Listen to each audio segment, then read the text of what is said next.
Howdy, folks. Howdy, howdy. I'm Black Dragon, and welcome to another edition of Black Dragon Biker TV. This is Sunday night at 8 p.m. You guys know we're on every day, except like for Saturday.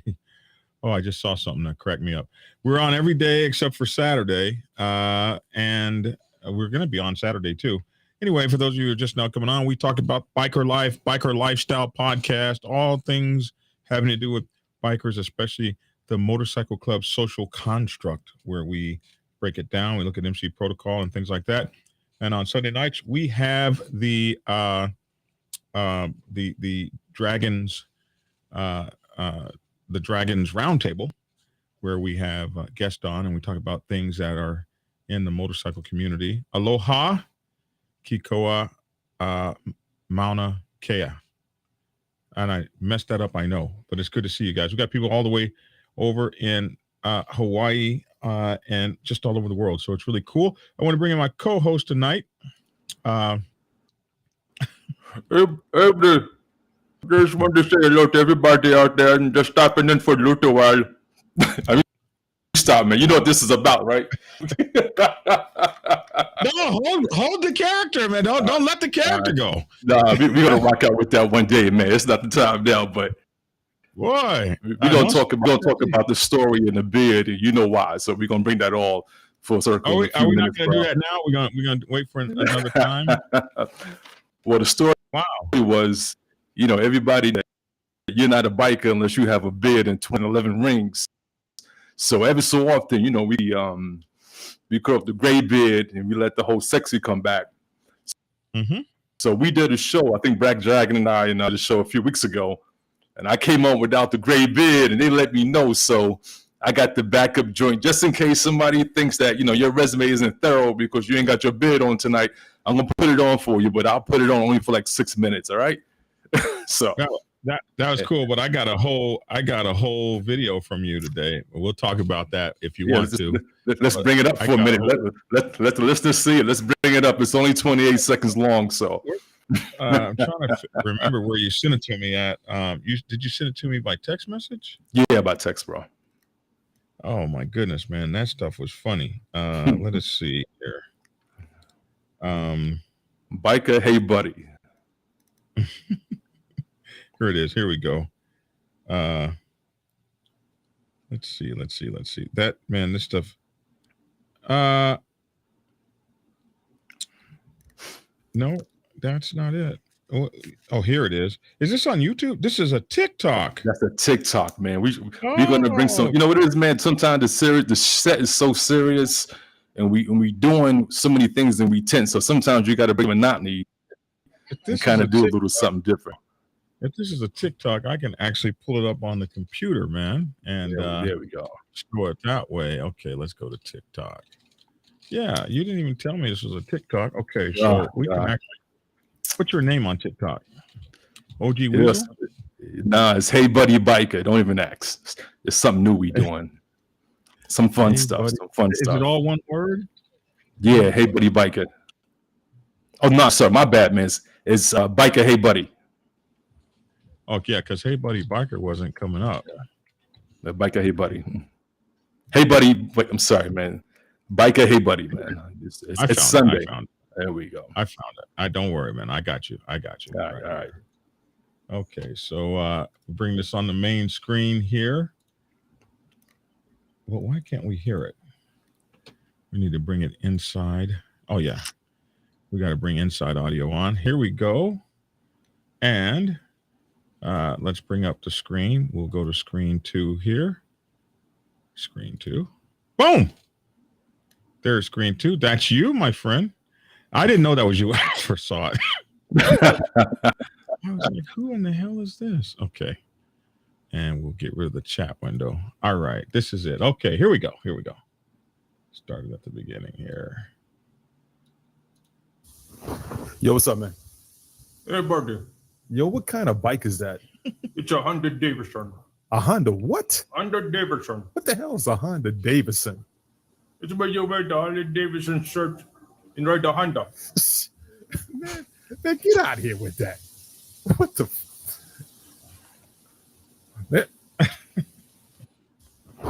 Yo, what's up, man? Oh, my Yo, goodness. what kind of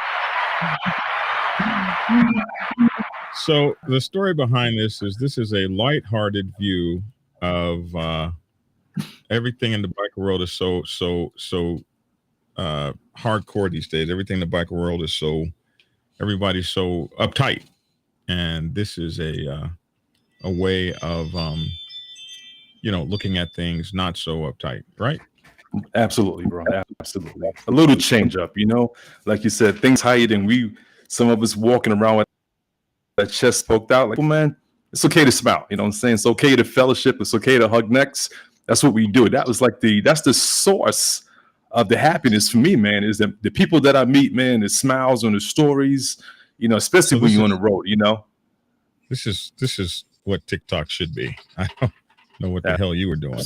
This is Yeah, that's what TikTok, you should don't be. stop. There we go. TikTok, you don't stop. When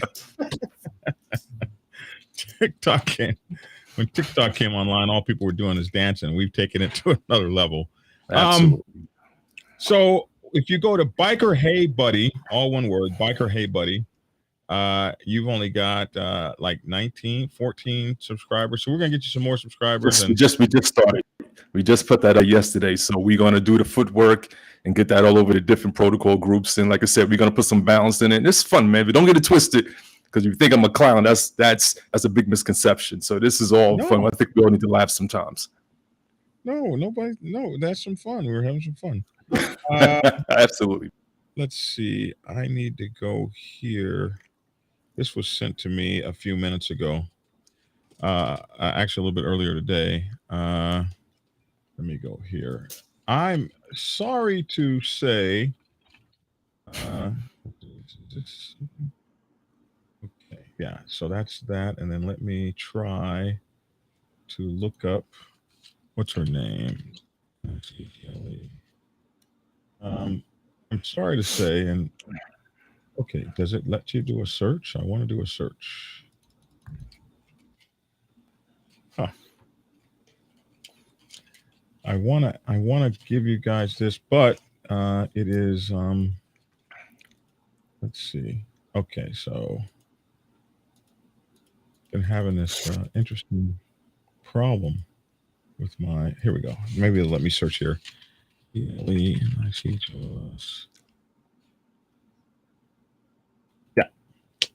So unfortunately, my friends, for those of you who are Star Trekkies, we have lost a legend today, this weekend. We lost Nichelle Nichols, who was Uhura in Star Trek. She dies at 89 years old. And there is a reason that I want to talk about her first and foremost, before I get on with the show tonight. And one of the reasons is because I feel like I have a very kindred spirit with her in many ways. Nichelle Nichols, who portrayed communications officer Uhura on the original Star Trek series, died Saturday night in Silver City, New Mexico. She was 89 years old. Her death was confirmed by Gilbert Bell, her talent manager and business partner for the past 15 years. Nichols shared one of the first interracial kisses in television history on Star Trek. That moment with her and co-star William Shatner was a courageous move on the part of her and Star Trek creator Gene Roddenberry. There's so much that this woman did.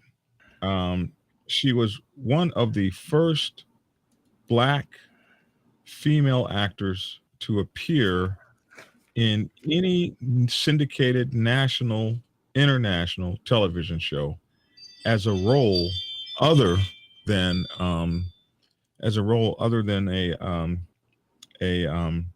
maid or a servant or something like that. She was actually the first Black woman to appear in a major role and give us as Black folks something positive to look for in a role model, other than a step and fetch it kind of person who was working for somebody. She brought a kind of professionalism to acting. Her name Uhura was from the Swahili word that meant freedom, and she was a capable officer in the Star Trek. She could man all the stations on the bridge whenever something happened or whatever. She would run to a different station. She could do everything. She was promoted to lieutenant commander and finally commander. And Star Trek runs by like Navy rules, so um, she was as a commander. She was one step down from a full bird. A full bird in the Navy is a captain. In the other militaries, it's a colonel. So, as a commander, she was actually, commanders run submarines, ships like that in the Navy. So, as a commander, she was capable, and I think she did have command of her own starship, which it was really cool. Um, she was also uh, um, uh, hired by NASA to recruit the first female and black female officers to fly aboard the shuttle. One of which she did create or recruit. I forgot her name, but that her name was what was her name? I forget what her name was, but she also went on to say that part of the reason she decided to go, she was the first woman to actually serve on the first black woman to serve on the space shuttle, and she said one of the reasons that she went was because of the Star Trek show. Uh, this lady was so amazing when she but she was about to uh, check out. She was going to leave Star Trek after her first year, and Gene Roddenberry begged her to stay, but the person that convinced her to stay was Dr. Martin Luther King, and Dr. Martin Luther King told her that she was far too important of a role model for black people, black girls, black women, for her to go. He told her, "You have created a role that will last throughout the ages. You created the 23rd century and you have to stay." And so she answered that call and she did stay because she was going to leave and go dance on Broadway. She was a talented singer and dancer and a Broadway kind of star. She was doing that sort of thing before she got the Star Trek series, which only lasted, I think it only lasted 2 or 3 years. It was over by 1969. Now, the woman's name that I was looking for was Dr. May. Oh my goodness, Dr. May. God, how do I not know the first black woman to ride on the shuttle? That's sad. But I think her name was like Dr. Mae Jamison or something like that. Uh, yeah, Dr. Mae Jamison, right here. She was the first black woman to fly aboard the space shuttle, and she cited Star Trek as an influence in her decision to join the space agency. Um, Even Hugh Hefner wanted to publish her, uh, and he booked her once in his Chicago Playboy Club. I mean, she was beautiful. She did everything, but she was so amazing. But one of the reasons that I am so compelled and drawn to her story is because when I first started Black Dragon Biker News Network, and when I first started, I was it was crazy because OG Weasel, it was um, there weren't any black MC protocol experts, as it were, um, on on YouTube or the internet or anything like that. And there was one guy, his name was Goldie. I remember him. He was with One Down MC. He might have been the first. And then after a while, he decided to go back underground and kind of leave the whole MC thing around, the whole MC protocol thing. He decided to leave that. And there were you guys over at Sucker Free MC, but Sucker Free MC never went the way of video. They've always stayed Right. a printed medium, and MC 101, things like that have always stayed more like a printed medium, Facebook kind of medium. So Big Cell was out there, but Big Cell didn't really. Big Cell was not really the MC protocol guy. He was covering MC Life. So those were the guys that kind of went before me. But when I hit this, like I hit it, I was brand new. And my first book that came out in 2014, before I started the show in 2016, was Prospects Bible. And the white biker world was not very receptive in those early years, especially the one percenter world. I got called everything from "What's this N word doing talking?" "What's this N word doing with a Harley?" What do N words know about MC protocol? My book, and I did kind of name Prospects Bible, kind of in a way that probably pissed off a lot of people. How to join a traditional law-abiding MC. So with that title, yeah. There you go. Bible, How to Join a Traditional Law-Abiding MC. With that title, and then in the first paragraph, in the first few paragraphs of the book, I said, "This is not for one percenters. If you're a one percenter and you've opened up this book, shut it." And, so it's not like I came on with any great fanfare, but it was tough and very, very divisive.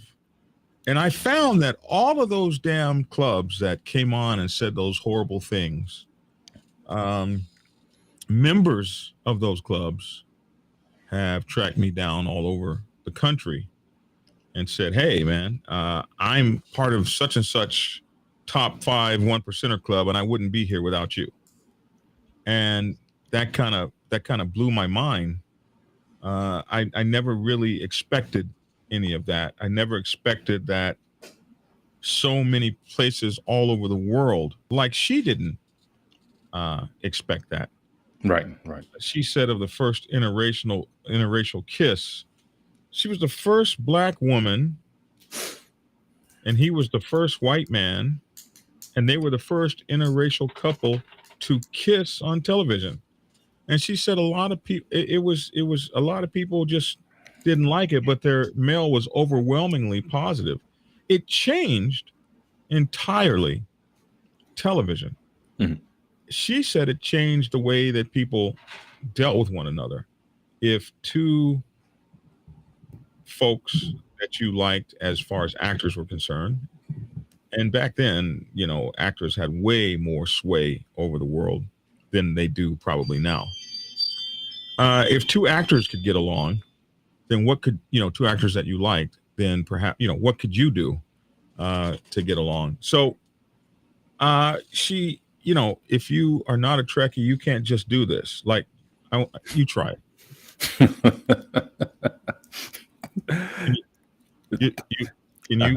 I can't mess with you, bro. I can't mess with you, man. Others of you have to do kind of, you got to spread. But we Trekkies, we can just throw these hands up, bro. Don't either hand. And if you're not one of us, you can't do that.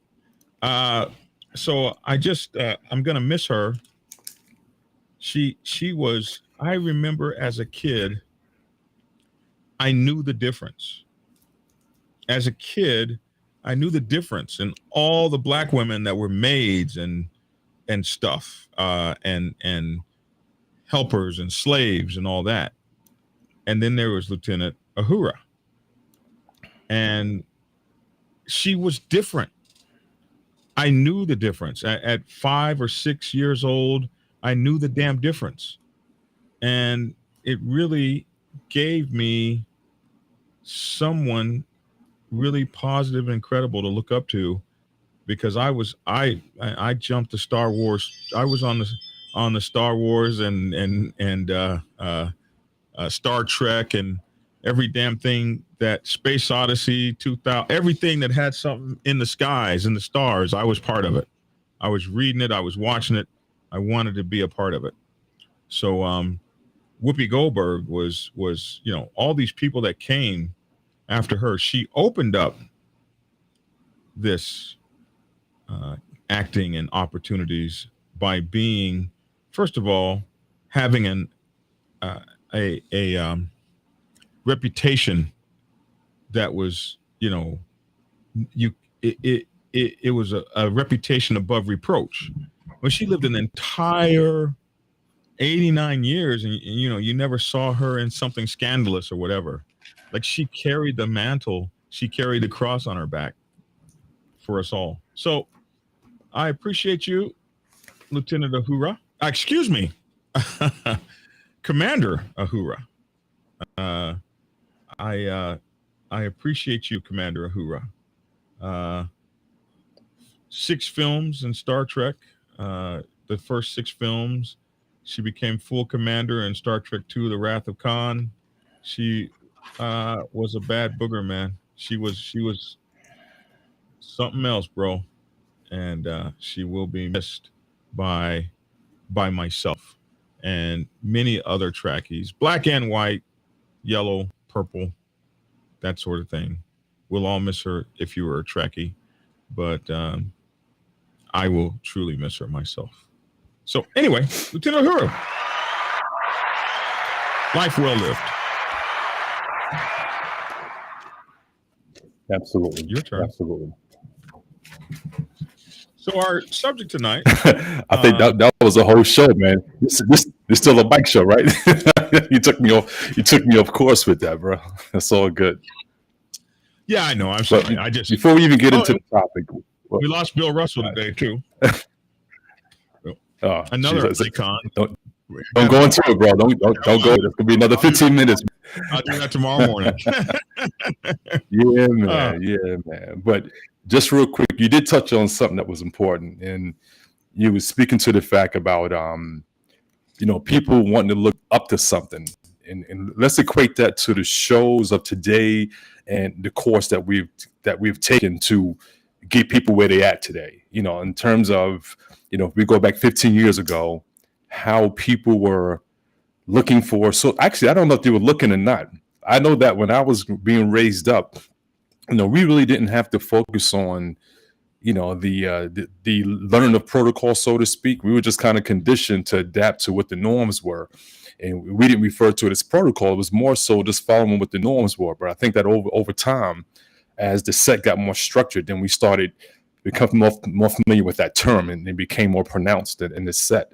So, if you go back, I think 10 years ago, I want to say Sucker Free came on about 10 years ago.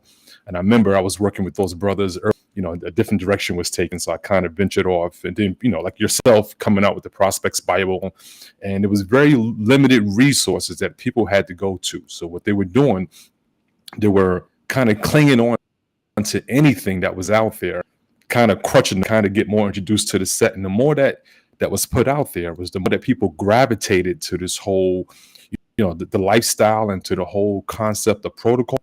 I remember we were doing a show for about 5 or 6 years called All Riders Radio. And we was on that show weekly for 2 hours straight, raw protocol. Yes. You had diamonds from all over the States. And if you wanted raw NC knowledge, it was there. And it was there. It was hardcore, liked it or loved it. You got it the way you needed to get it. So, but that was just kind of what brought us to where we are today. And I think that we still definitely need the platforms to kind of mold the bikers today, the clubs of today, the leaders of today, even the diamonds. I mean, you got diamonds that are out here that are fairly new to that. And they kind of some of them skipped the 99 side. So what happened, all that molding and that formation and that knowledge you get as a 99 before you cross over, they missed a lot of that. So they're, some of these guys they are looking for that insight about what did I miss, and thus shows like this, bringing it to people who maybe have gaps in their two-way knowledge, so to speak. So, yes, man, it's hard to believe that we have been at this so long, you and I. we've been doing MC protocol for absolute, decades. It's uh, been a while, bro. we've been following each other's footsteps and each other's tracks for a while. So anyway, tonight's show is your show, your My show. idea. So introduce that to us, and we will take it from there. Okay, so what I like to talk about. It's good to talk about protocol, but it's good. I think it's always best to talk about things not necessarily so structured. The things that we know, but we don't really get into, and the term brother. The whole brotherhood concept and everything that's associated with it. That is the one thing. No matter what type of club you're in, you're going to hear the reference to brother, brotherhood, bro, bruh, whatever you want to call it. Like, that's the one thing that everything is wrapped around. So what I wanted to do is kind of, and y'all can ask your questions and put them out there, your comments, and we can speak to, whatever you want to jump. But I just really wanted to talk about, the elements of brother and kind of expand on that. And at the same time, what happens during that whole bro phase, because everyone joins the club for the same reason. It's all about the brotherhood, and you walking in, it's forever, and then forever turns out to only be 6 months. Right. So we have to ask ourselves is, why did that forever only last 6? I'm not sure about you, Dragon, but I'm certain if you've seen brothers that come and go, and the question we have to ask ourselves is, what's happening in the clubs, or better yet, like, what's happening with the bikers of today? Right. So I think, when you first hit me with this today, you hit me with a text message and you said, what happens when your brother, your club brother, is no longer your bro? And oh my goodness. Because I'm so nasty about that, man. Like, I'm the worst guy for you to get out of the club. Because most of my friends are it. You, if you're a friend of mine that is not in the Black Sabbath Motorcycle Club, then you are most likely a friend of mine from the Navy or military times or high school, or even a couple from grade school. In fact, I have a friend from that era in town now. He's a doctor, and I hope to see him tomorrow. And he's in for a big doctor conference here in Atlanta. And I've been friends with him since we were both 12 or 13. Other than that, and we got our first street bikes in Oklahoma. You can get your license to ride a motorcycle at 14. So we got our street bikes at 14. We got enduros, 125 enduros. I had a Yamaha. He had a Kawasaki, and we used to race through the backwoods and then onto the street, man. And I had my first big wreck at 14. So, so if you're a friend of mine now, so if you came through me on my job, then I've got several friends that I made on my job. But most of my friends now are either people I was friends with in the Navy, people I was friends with before that, people I was friends with on my job. I worked my last job. I worked there 16 years. So those are, like, for instance, the editor of my books, my editor, she is, I've known her now 16, 17, 18 years, close to 20 years. She is a dear friend from work. Other than that, you probably came to me through the MC, through the Black Sabbath MC. And I'm so bad at this. If you drop your colors, you might not ever hear from me again. Yeah, we may never speak again. I won't be calling you. You probably will call me before I'll call you. I know that's wrong. Because I've heard you talk about it, and every time you've ever brought it up, I just look down, away from the computer. Yeah. Talking about a weakness I have, because you always be saying, "Yeah, my bros and those that used to be my bros," and you're the my bros dude. You are the my bros dude. Yeah. let me tell you something, man. Let me tell you something, okay? I'm not that guy. Well, let's talk about that. All right, this is definitely made for good dialogue. All right, so the thing is, okay, a brother comes to your club. Okay, he takes the time. He does the proper hang around time. Then he goes through the prospecting, and kind of you forming relations. Okay, and then time passes. Hopefully, it's more than 2 weeks, and he gets fully suited up. All right. This is your bro, and everything is good, and y'all moving around, and you're doing what bikers do, and all of a sudden, one of my man said right in the chat, he called it the 3 Ps. One of the 3 Ps come up, and that situation changes, and we know what the 3 Ps are. If you're in this lifestyle, you know the 3 Ps. If you don't, then you may want to go on Google for a quick second and come back to the show. But things happen, and and the relationships are still being on, and you make a decision at some point, be it 1 week or 1 year, that this situation isn't for me. I mean, people do change, and situations change, and yes, you got to move with the situations, but your relations with that brother as a man, right? You have to think, is it tied to a patch? Is it tied to realness of the friendship and the bonds that we speak to? And that's the thing that we got to determine, that are we basing it upon a generic thing? Because listen, the patch is just, let's think about this, all right? The patch is only what brings you together. It creates the platform for you to build the brotherhood and the friendship.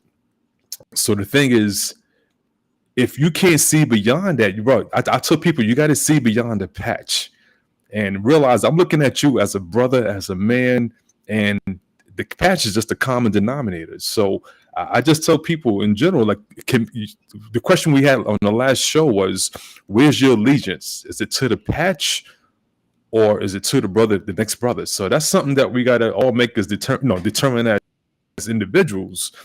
But in my case, with people, any organization that I've been in or tied to, it's the patch, that also it's the people that made it, because I wouldn't be there if it wasn't for the people around. So those are things that we just got to think about, coming and leaving clubs, and what happens post that situation. Like, post that situation, what changed from the time that you gave the sergeant of arms your cut? If you did it the right way, if you turned them in the right way, that's a whole different topic. But what has changed in that relationship between you and the whole club? Because that was your dude last week. Now this week, you that mofo. So I mean, let's talk about that, Dragon. Let's talk about why do we look at those brothers differently? And I think Outlaw Preacher, he said it. Where is it at? Here we go. Boom. Yeah. I take it personal when someone drops their colors, as if they don't want anything to do with me anymore. After all, I'm part of that brotherhood, and you don't want to do anything with me anymore. And I'm taking I like that. I like that. Those are some thorough words. Those are definitely some thorough words. But let's take that back to 3 Ps. Yeah. See, this got nothing to do with the 3 Ps. Okay. You drop. No, but wait, it does. Okay, so let's talk about that. All right. So the reasons, what we got to understand is, people do it for different reasons. Sometimes they can't get along with the leadership, and other times the 3 Ps take advantage. Like, for example, your brother and you dating somebody, or your old lady's around, and your brother thinks that he needs to be a little bit more friendly with your property or old lady, or whatever you want to reference to. All of a sudden they're having an improper relationship. You know what I'm saying? So things like that, or if you feel that, I can't bring you to my home because, you're looking like a molester or something. I would think that half the time when people leave clubs, sometimes it's justified, and other times it's just ego, that they can't get over simple conflicts with 1 or 2 people. But the 3 Ps, I think some of that will justify, especially when we get into the interaction with these women that get into because the woman will definitely chop a club up. And brothers are not strong enough to get past that moment, or if you're a brother that can't control your desires around, by your brothers or ladies when they're on the road or something, then these are reasons that can bring you to arms with that next brother. And if you're in a situation where you think you need to come to arms with your brother, then there's a disconnect in that situation. And y'all either need to work that out, or you think about what's the next move for this brother, because he can be poison to your patch. So Ghost Eagle sees it your way. Only way I leave a brother, even if he drops his cut, is if he's out bad. Out bad. That's why they have the term. That's why you have the term out bad. And what happened to out good? And Frost says it. Frost even adds a little to it. I have brothers that are no longer have their patches. Some still my bros, some ain't. It's a per person situation. First, why don't they have them? Two, is it for the best for the club and the bro, et cetera, et cetera. So, and one brother said he had to put his colors down for financial reasons. So I guess that it would, if you left for financial reasons, I'd be pissed off that you left, because that's different. we can give you a leave of absence. We have ways. I can't see anybody having to leave my club because they were broke, seriously broke. Like, no, we got some broke asses. Broke asses are different than broke folks. You know what I mean? Broke asses and lame asses are about one and the same. But if you are really going through a financial hardship, I got club brothers that'll pay your dues. I have a club brother. One time, we had a brother that wanted to run for president. He hadn't paid his dues in forever, and one of the club brothers got so mad he paid that guy's whole dues up, so that no one could say that no one would get a chance to run. Like, I got brothers that'll pay your whole club dues up. So if you left for financial reasons, you left because you didn't talk to us and give us an opportunity, because maybe you were too proud, and we're your brothers. You're not supposed to be too proud to come to us for help. It's not a charity if we're your brothers. I remember this one 1%er one time. These guys were on this Sucker Free MC thing, talking about, oh, you're so sorry you don't have a motorcycle, and member without a motorcycle. They were just going on and on with this, roasting all these clubs. By the way, I drink that tea. That is the unsweetened version, isn't it? So that tea you got, is that the unsweetened version? That's the only version I'm drinking. I want it all, man. I want it all, man. But the thing with this guy is this guy. Everybody was on this. Oh, you don't have a bike, you can't be in the club. And I was repeating that. I had read it somewhere, and I'd seen it on Sucker Free MC, blah blah blah. And this guy came on and he said, oh, I don't give a damn whether you have a bike or not. If you want to come to our 1%er club and you ain't got no bike and you're a real brother, we'll build you a bike. Whoa, it ain't going to be pretty. It's not. You're not fixing to have, a Screaming Eagle 135 or 153.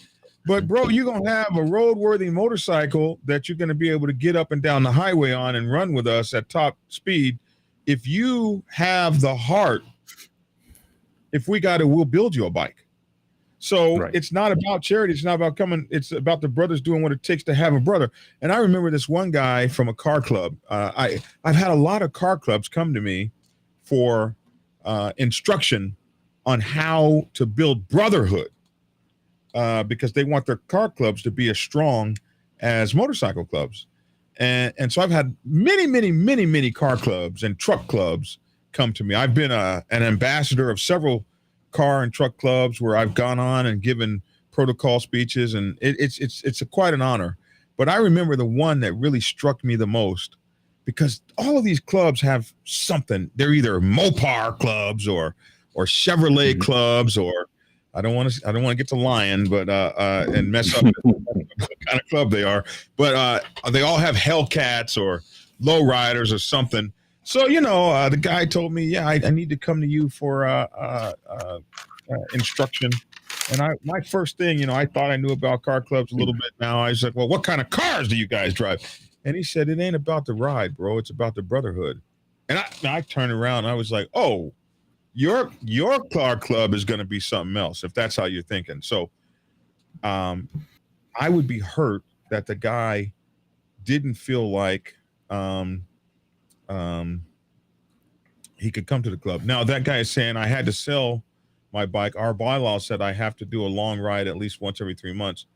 Sorry, should have said more about my info. I stayed in the club for 3 years as respect. So, but you're right. I mean, whew, it's tough. Yeah, I just want to say, Goose, I see the comments, man. I totally get you, bro. I totally get where you're coming from. I feel you. But just like every side, it's like every coin that has two sides, and everybody's going to feel different ways about it. And trust you me, I definitely can dial into what you're saying and what you're feeling over there. So respect to you. But let me say this right here, man. A lot of times we got to think, do we have false expectations when it comes to brotherhood?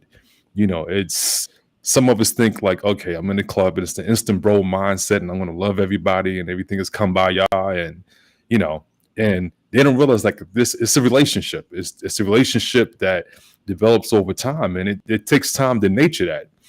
So sometimes I think people will in fact leave clubs because they haven't gotten to that point yet, and others they get to that point and beyond, and then they're able to make a decision of what's the next step. Now, let me say this, and this is keeping it 100 with all y'all. Being a brother is a responsibility, and that's what we don't realize. That's a responsibility that's going both ways. That's a relationship that's going to take a lot of nurturing, and and you don't turn that on and off. You don't turn that on and off. So when you go home on a Monday morning or a Friday night or whatever day it is, and you take the patch off, you're still the same brother. Like you're still the same brother. Nothing changed between that Saturday party and that Monday morning when you going to work. Change. You don't have so something did change. When you say when you take, like, do you mean took the colors off for the weekend and now you went to work, or did you mean take the colors off and you're no longer a member? Well, this is what I'm saying, bro. Like, let me equate this just to being a biker, right? I think we're losing somebody. Okay, let me equate this to being a biker, right? I tell anybody I'm a biker 24/7, 365, and have been so 30-something plus years. And if you meet me and we have good relations, no matter what your situation was or patch was, that relationship, I would it would be the same. Now, some of the stuff that we shared together, if it was under a patch and what it may be, then that common may be gone. But the brotherhood that we established, the times we went out, the sharing of families, the different things, and me giving you coins and looking out for you and vice versa. Like, I just feel that that's just something that's hard to change. Like even being a Freemason and going through that whole situation, if you walked away from the craft today, you all took the same obligation. So that common denominator is going to be there in some way or some. I mean, some people feel that we leave the club, then we can't fuck with you no more. I mean, excuse me, bro, that we can't mess with you no more. And I get that. I get that, especially, and you shouldn't see that on the 99 side. I can see that happening on the one side. On the one side, definitely there's a different mentality when it comes to the culture, and especially when it comes to the patch. I can see people wanting to disassociate themselves with you because it is a disappointment when you elevate yourself in a lifestyle to a certain point, and you may have to walk away from that. You kind of renege on the forever clause. That's why that thing is out there now, the forever. And sometimes it just means forever to Friday, in some case, in some cases. So, but these are things we got to think about. You know what? Let me break this down for you. All right. We got 4 different types of bros. All right. We got the generic brother. We got the generic brother. That's the dude that's all up in your face. You dude is just corny, man. We all got the one cat, man. He does any and everything just to be a brother, and he's just trying to be that dude. And go ahead, brother. Go ahead, because it looks like you got something really good. Go ahead. Let's hear it. I'm listening. Okay. So, like I was saying, we got the 4 types of brothers. All right. So let's just go back. All right. Bring one brother, the brother that if there's a trophy party or something you want to go to and your money ain't right, he's like, yo, man, come in my room, hit the floor. I got you covered. Don't worry about gas money. When I pull up and get this gas, I'm gonna pull up, I'm gonna pass you this nozzle. We're gonna keep it moving. We got those kind of genuine brothers, and there's a lot out there just like that. You know, you got your haters, which is your brother number two. The haters, they're gonna be all up in your face, and as soon as you turn your back, we know what it is, man. They talking to the next bro about you. They're doing the whole sidebar thing, and they want to see you fail. They want to see you do everything, see it in that patch, you know. And then that friction is kind of, sometimes it escalates and makes that brother feel that he's not right for that situation. So you may be forcing a brother out of the club simply because you have that hate for that brother, who may in fact be a good brother, but because you're not extending that brotherly love because you're too busy hating. These are reasons why some good brothers feel like, you know what, this ain't for me. Now, the old saying is misery loves company. Misery loves company. And if you're in a club and you spreading that poison, if you got weaker brothers around you, that poison is going to get out there real quick, and weaker minds are going to congregate. And there you have it, 3 or 4 bros in your patch hating on another brother, and he's feeling like, you know what, man, I don't need this. And there you go. You just lost yourself a good soldier, all because of some hater. Now, then you got the brother that you can't trust. You know, the dude that maybe he was the treasurer, then, you know, he fell short on his car note, then he made a mistake with that, or the brother that's around your old lady, and you see him giving her the side eye, kind of like, you know, doing that little nasty thing that brothers do when she walk past. Then, you know, it's different situations that's going to help you to find the brothers around you and to see, even as a brother, if you need to be in that situation. So those are determinations that you have to be able to look at to determine, is this where I want to be for the next 5, 10, 20 years? And or do I want to go somewhere where I can be in a situation that's a little bit more genuine, that more suits my morals? Because let me tell you something, I don't care how long you prospect and hang around, you will never know the workings of a club until you're in that situation. So contrary to what you see on the outside at the parties and the bros is having a good time and doing what they do, you're just seeing the framework of what's going on. So you have to make your own determination. And a lot of times you can't do that until you actually have crossed over and been fully suited up. Right. Man, that's kind of like my 7 taters story, the 7 taters that are in your motorcycle club. Man, I think that I put so much into the brotherhood, and I expect so much from it. And each and every one of those brothers is your brother. The corny dude, the sly cat that can't be trusted, you know. And you try to make like I got a brother that always tells lies, and this guy is the tall tale king of tall tales. Like, you can't tell a tale taller than his tale, period. Like, he is the king of tall tales, and you'll sit there and listen to him, knowing he's lying his behind off, but you'll sit there and listen to him because, you know, that's your brother, and you know, he's going to tell a fantastic tale, and I'm going to listen. Whereas I wouldn't listen to somebody else, but I'll listen to his fantastic tale because that's my brother. I have other brothers like that have like bad attitudes. Like, oh hell, he's on one today. Why did I even ride over here to see him? Because, you know, he's not receiving me well. But that's my brother, so I'll sit over there with his cranky ass for an hour and a half. Like, I wouldn't do that with anybody else. Like, oh my goodness, this guy. And I hear him commiserate and be mad and complaining about everybody, and I'm just like, okay, well, that's my bro. I got another brother, like, always promises me, yeah, man, I'm gonna come help you. I'm gonna come help you do that, and he never is able to make it through.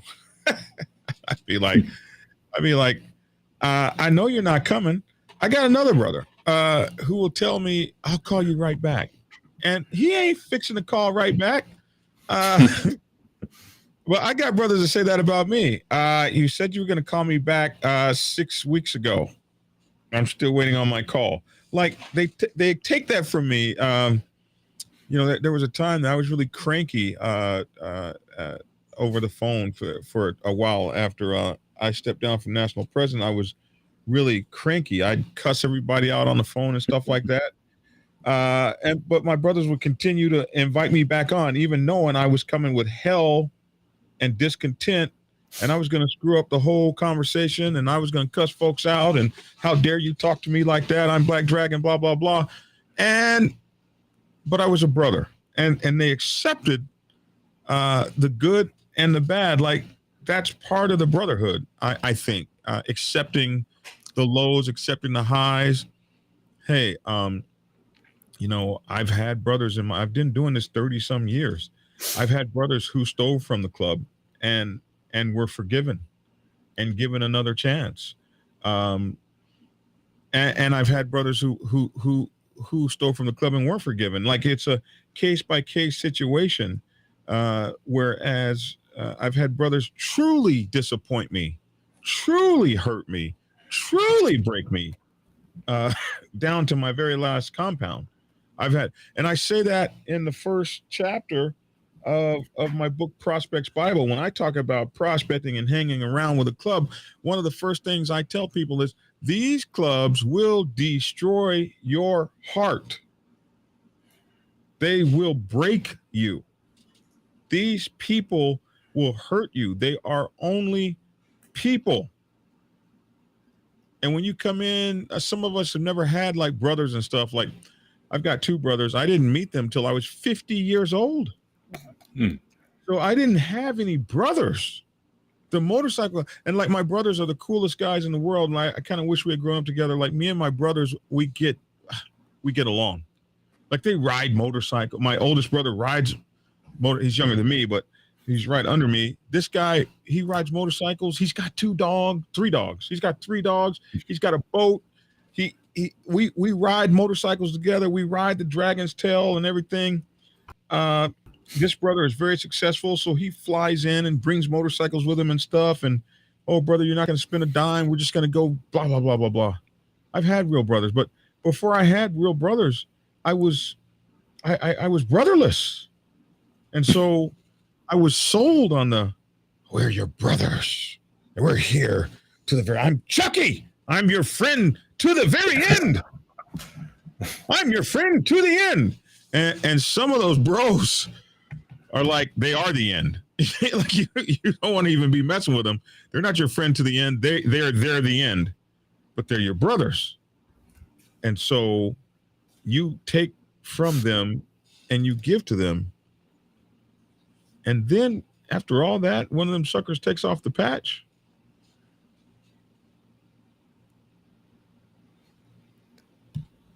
But wait, bro. Okay, so let's have this discussion right now, right? Okay, you've been national president. Okay, you've been with the nation forever.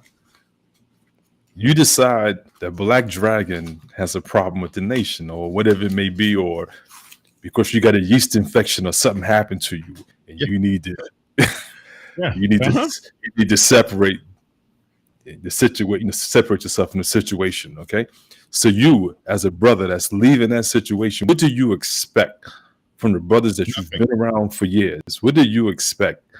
I don't expect anything. I have no. Okay, so let's turn that around. Okay, let's turn that around.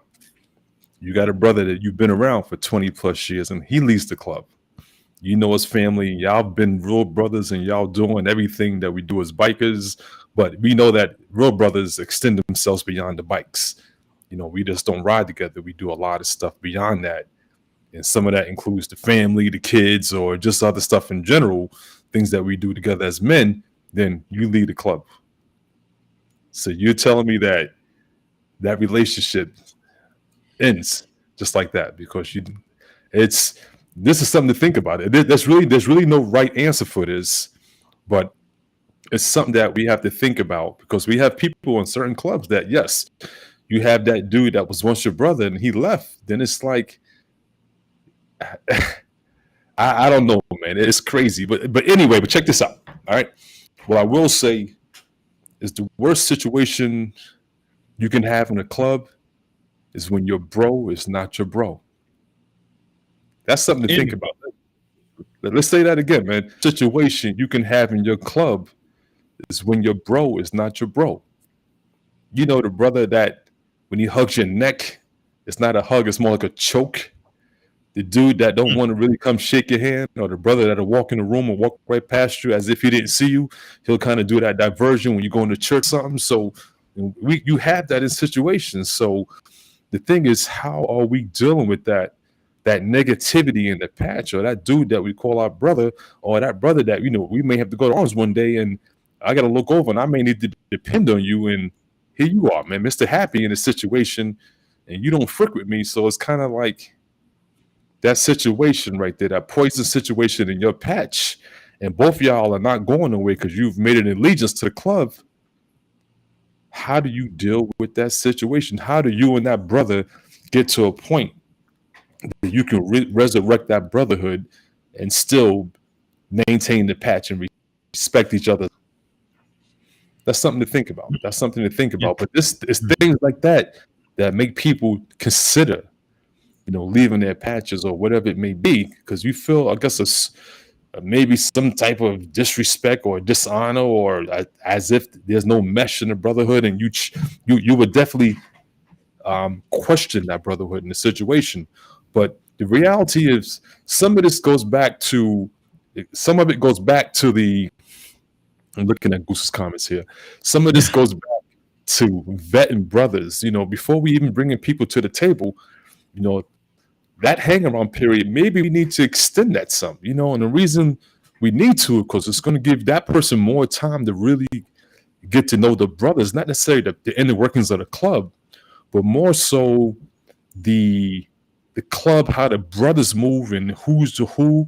And then if you get the honor of getting the prospecting, by the time you get the prospecting, you should have a good idea of not the club, but more so the brothers that you're going to be interacting with. And by then, if you went through a decent amount of time, you can tell, you know, who's not going to mess with you, because every brother's not going to love you. You got some brothers that you have to earn that, and you got some brothers that would just never give it to you for one reason or another. Some dudes would just hate you, just for not hate you, but not like you as much as they should, just because. And that could be the hate situation because you got a CBO and they got a Honda MB5. I mean, I don't know, man, but there's different reasons. But if you're really serious about your patch, you know what? Let's think about ways to avoid brothers coming and leaving. And part of that is the vetting process. So if you need to extend that hang around period or that prospecting period, then you know what? Drag it out for the sake of your club and the longevity of the patch, because, you know, that's going to avoid brothers coming in and potentially splitting your club. Right. And if we go back to that, and so many of these clubs that don't do it, like they want to get members so bad, bro, that like somebody said bro stands for bend right over. We got some folks. I like that. I like that. Some real bad thing. And I also want to take the time real quick to make sure that I thank everybody who has donated tonight. So Black Dragon has donated to the super chat a couple times a night. Nad's Life. You guys got to go check out her channel, Nad's Life. She's a beautiful girl, and she's doing a channel, and she's been over hanging out with us, and we appreciate her. Down to Ride, man. Appreciate your gift, your donation to us. So I just want to acknowledge all of you guys. But I want you to know that, man, so many clubs, they're so hungry. They want brothers so bad. You know, you get a secret Dakota ring and a pass and a set of colors like almost when you walk through the door. I've seen it before. Like there was this one club on the internet. They had a open enrollment, and they were trying to build numbers, and that can work because that club came in with about 60 people, and they've dropped down to maybe about 18 or something. But hey, they stuck. They came about 9 years ago on that BS, but they stuck. So it does work for some people, but for me, it's always been I want a brotherhood. And what do you do when a bro is not your bro? And it happens.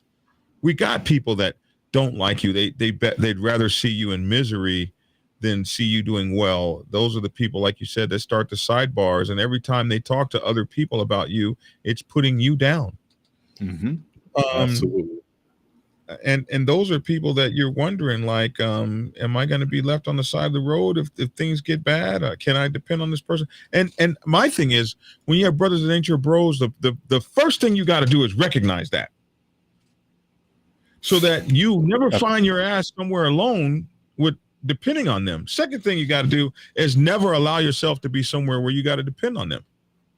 So number one is recognize that ain't your bro, and number two, never allow yourself to be somewhere where you got to depend on that person. Never have your back to them, and never trust them with your secrets. And that's kind of hard to do. Some of us are so trusting when we come into the motorcycle club world. But everybody's got to do the same thing to earn my trust that you had to do, even if you weren't in my patch. The only thing that you being in my patch does is like when I meet a Navy guy, like maybe I'm going to hire a Navy guy, at like when I was still working in the real world, and I was thinking about hiring a Navy guy. The only thing is I know what you had to go through to be successful in the military, so I'm going to give you some benefits of the doubt. That doesn't mean I'm going to trust you. So when you've prospected in my club and you've gone through things, I know what you had to do to get in. For the most part, I'll give you the benefit of the doubt. You'll be able to get an audience where many other people would have to go through more to get that audience, but you're still going to have to do the same things that everybody else does to earn my trust. Does that make sense? Makes plenty of sense, bro. It makes plenty of sense. But you know what? At the end of the day, you have to protect the club.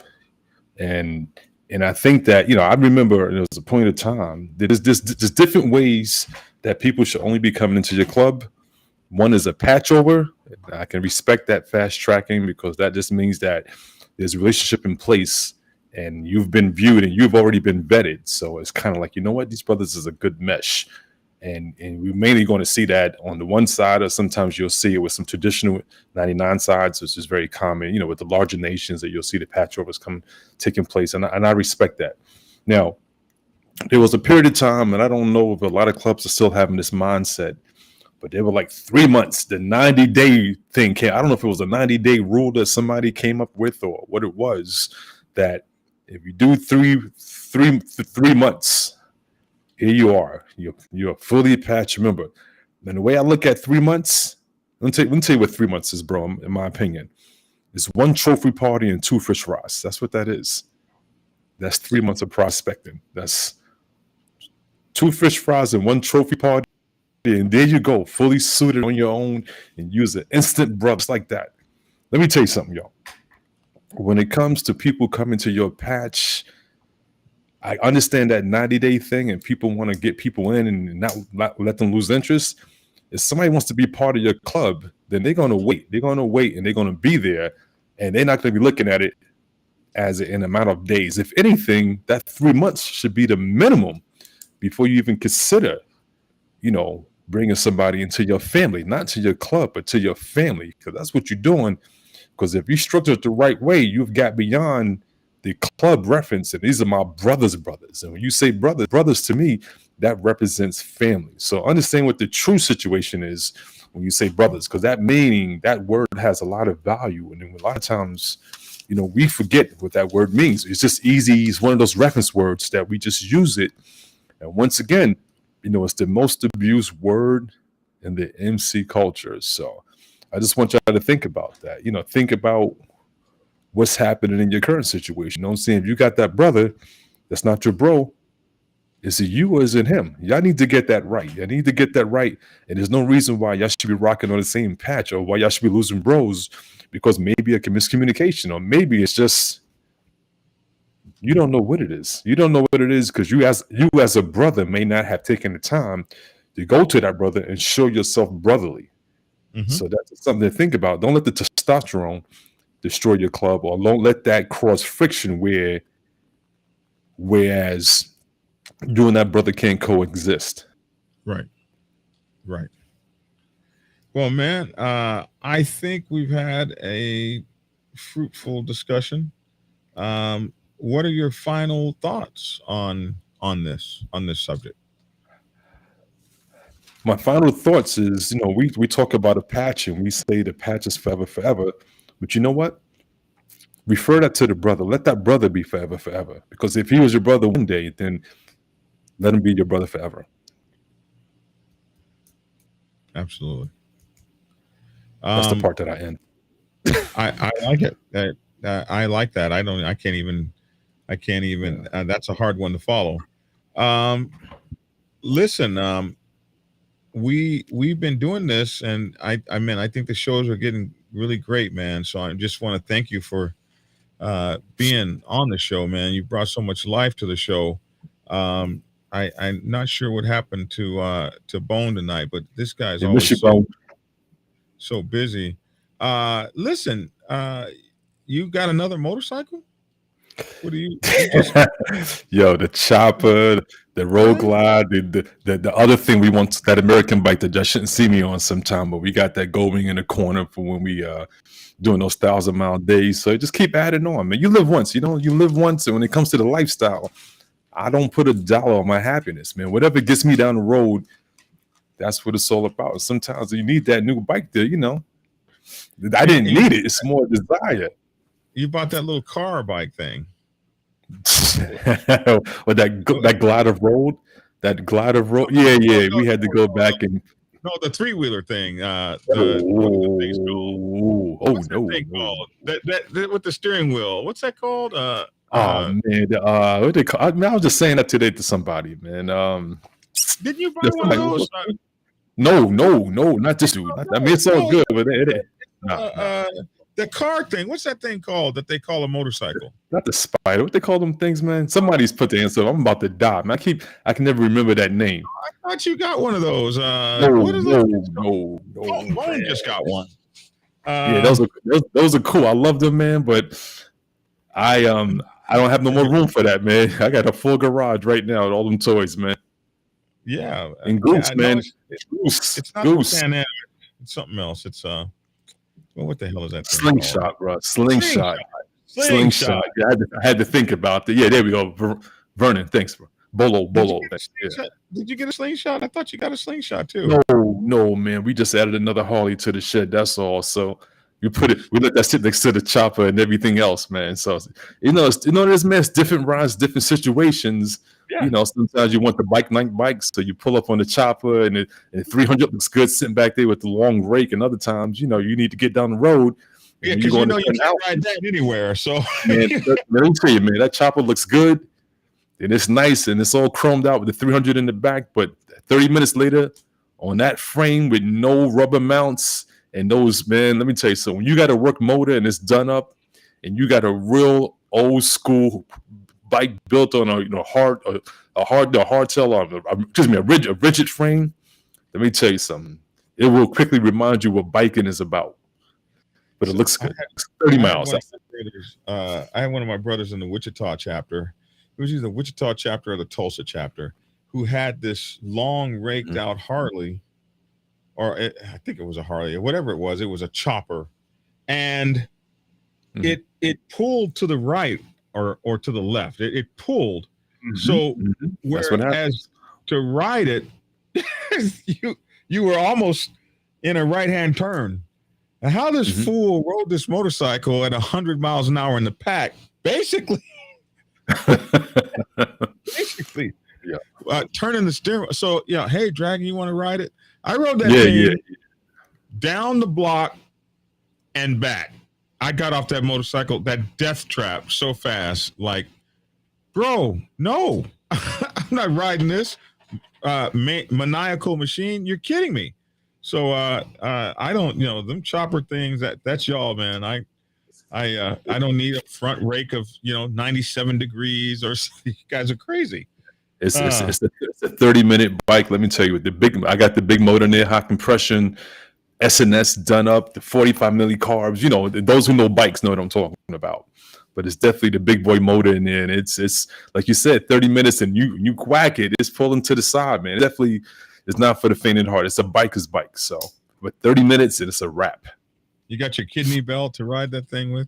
It's disrespectful. When we get old, man, we use back. We can't ride without a backrest now. So it's like it's disrespectful when we on it. But listen, before we wrap the showed up, yo, Goose man, get my number from Black Dragon if you're coming up top, bro. So I want to tell you guys the Prospects Bible audio book is out, man. Yeah. The audio book is out. I have 2 ratings. They are 5 stars. My ratings are 5 stars. So people like the book, man. So I'm really excited about the book. It's selling off the chain. So man, I don't even know what to do. I'm so excited. So if I'm going to give away some of these, so tune in tomorrow. Frost won the first book. He answered my trivia question on Black Dragon Biker TV a couple days ago. So he won the first book. So I'm going to give away 48 more books. So we'll be giving away 48 more audiobooks. So the Black Dragons Prospects Bible audiobook is out, and we're just going to move from there, man. So anyway, hey, OG Weasel, I thank you. I'll see you next Sunday. Absolutely, bro. Appreciate you, man. Much love. Thanks for the show tonight, man. And just be safe on that new motorcycle and have fun, man. Absolutely, bro. All right. All right. Take care. Okay, folks. And my final word of the night is, no matter what you do in this biker thing as a club brother, sister, you have to concentrate on stopping saying I. Stop saying I, mine, me, and start saying we. You have to get to the point that you treat members like individual pieces of precious metallic gold or platinum or something even more precious than that. We have to treat each other like individual pieces of precious treasure. Every person that you meet in the MC is a treasure, a valuable treasure with a story, some feelings, a history, some richness, something to contribute. And if you look for that in those folks and you demand from them, you expect from them, no, you command from them the very best that they can be, you will be blown away when they rise to meet the occasion. And then work yourself to be worthy. And there ye shall have it. That's my 2 cents. Love to hear your 2 cents in the comment section below. I'm Black Dragon. Thanks for tuning in. Get skinny. And be sure to get my books. Get Black Dragon's first book, The Prospects Bible, to learn how to join a motorcycle club. It has been an Amazon #1 bestseller for the past 7 years and is required reading for over 3,000 motorcycle clubs worldwide. This book is a must-have for new people venturing onto the motorcycle club set. It will teach you how to prepare yourself for service to the motorcycle club nation and show you how to qualify a motorcycle club to be worthy of your service. Available on Amazon, Kindle, and for order at your local bookstore. Get your autographed copy at blackdragonsgear.com. Be the best motorcycle club prospect you can be. Get the book. Prepare yourself to take the helm as president of your mighty motorcycle club by delving into the pages of Black Dragon's newest book, The President's Bible, Chronicle 1, Principles of Motorcycle Club Leadership. There you will learn to advance your skills in applying the 14 scientific principles of leadership similar to those taught to officers in the United States Naval Service. Available in hardcover, paperback, and ebook. Get yours today on Amazon, Kindle, or order it at your local bookstore. Order your autographed copy from blackdragonsgear.com. Be the best motorcycle club president you can be. Get the book.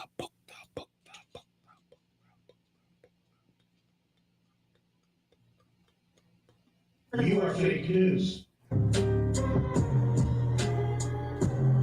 Black Dragon Biker News Network. Biker news you can trust. Biker news you can trust. Biker news you can trust. Biker news you can trust.